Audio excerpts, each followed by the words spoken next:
Do you know that moment when you're standing in front of a whiteboard, trying to juggle 5 rooms, 120 students, 5 guest speakers, and a wave of teacher relief requests? And it all has to run smoothly for that one day. Yep. Welcome to being a teacher in charge of a whole school event. I guess with my current role, I actually organise a lot of those now. And I really enjoy it. But sometimes you want to get some help, particularly when you've got lots of moving parts going around.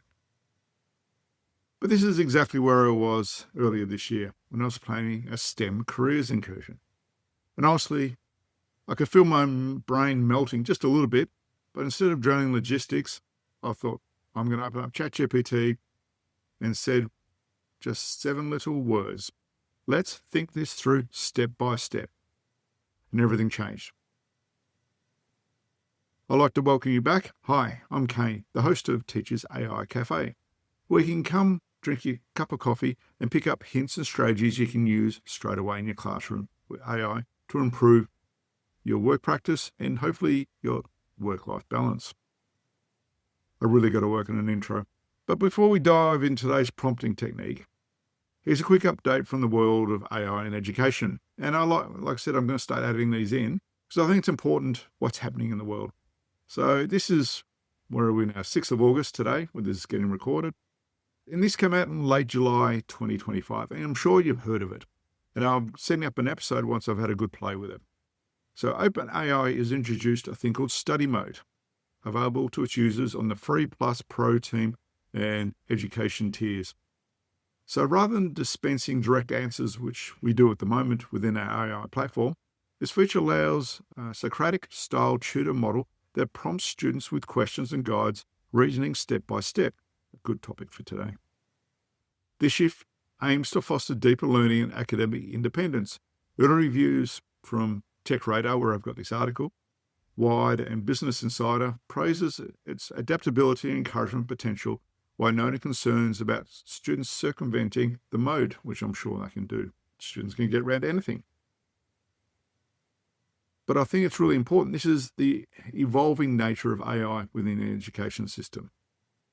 And I haven't had it rolled out to me yet in Australia. I'm checking every day. And once I do, I'm going to have a good play with it, and I'll do a separate episode of what study mode can do and how you can apply it in your classroom in an effective way. So whether you're a teacher helping students, building skills, or AI in your own practice, I think this is a really big step. And it lines perfectly to today's topic. And today we're talking about chain of thought prompting.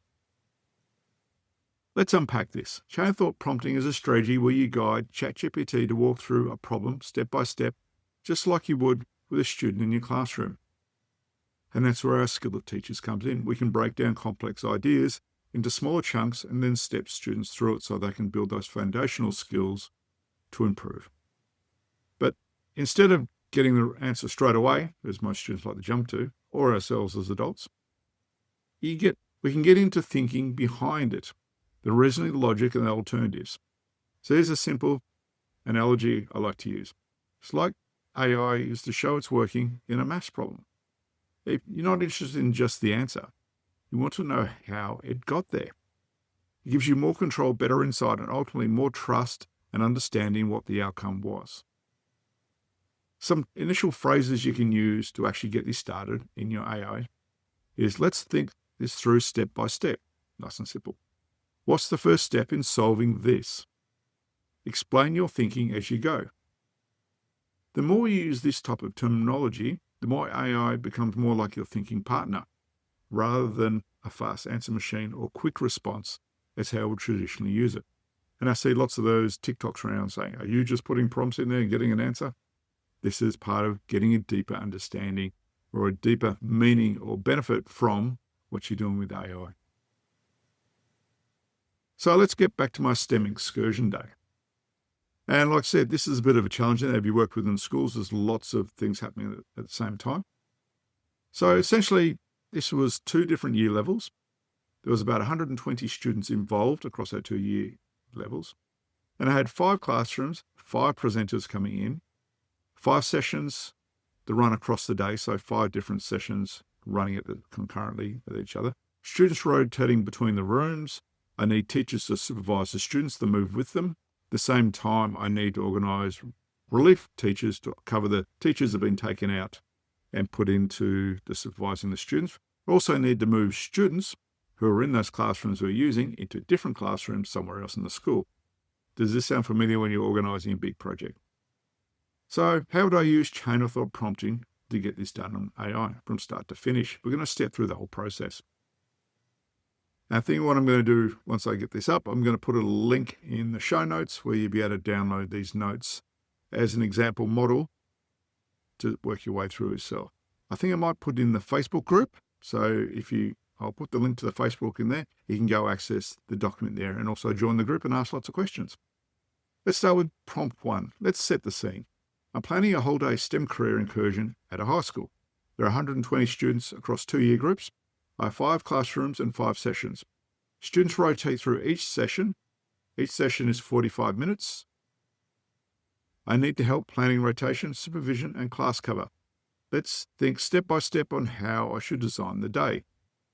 So I would expect we'd get a group breakdown out of that, say 5 groups of 24, a rotation strategy, a supervision logistics, and some relief cover prompts.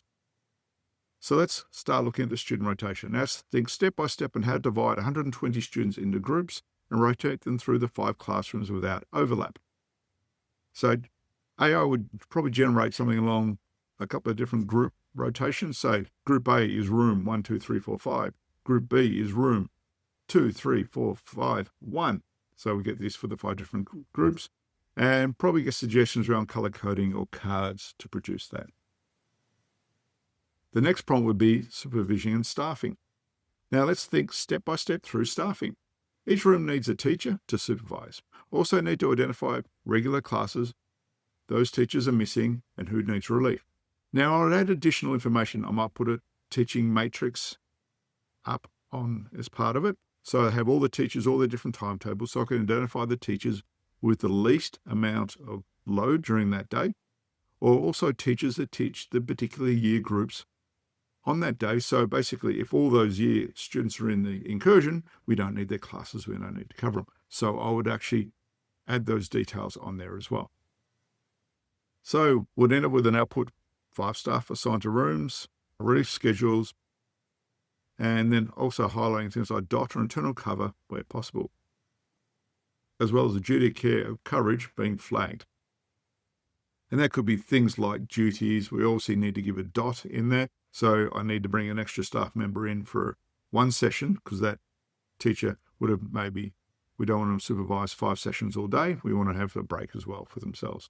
And they also may have duty at recess or lunch, and ideally give the cover that so they get another break as well if needed.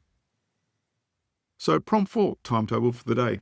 Let's build a step-by-step timetable that includes 5 times 45-minute sessions and a 5-minute breaks in between and a 20-minute recess and lunch break.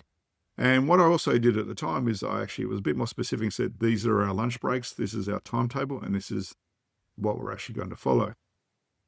And then then it puts in there, it'll give me a nice table. So 8:50 to 9:35 is session 1, 9:40 to 10:45 session 2, and go through. Like I said, you can just simply work off your school timetable. It just depends how many sessions you got the day. We have a 5-session day, so it's easy. Some other schools have 6 or 8 sessions a day, depending on the length of their classes. Next prompt, final logistic checklist. And remember, all these prompts are within the one chat, so we're building on the prior knowledge that's in there. Now let's think step by step about the logistics. I'll need signs, room setup, handouts, group lists, communications to staff, everything. So the output I would get out of the AI would be print rotation cards, so a guide so teachers know which rooms they're actually travelling to. A staff briefing email to send out, obviously, all staff as well as the staff directly involved. AV equipment checklist, room signage, emergency plans, duty staff and runners involved, and a run sheet for the complete day. So what I love about this process is not just about replacing your expertise, it's enhancing your thinking. Throughout that entire process, you are processing and making adjustments based on the information you get back or the way you know your particular school works. So when you're using chain of thought prompting, to train AI to think like you.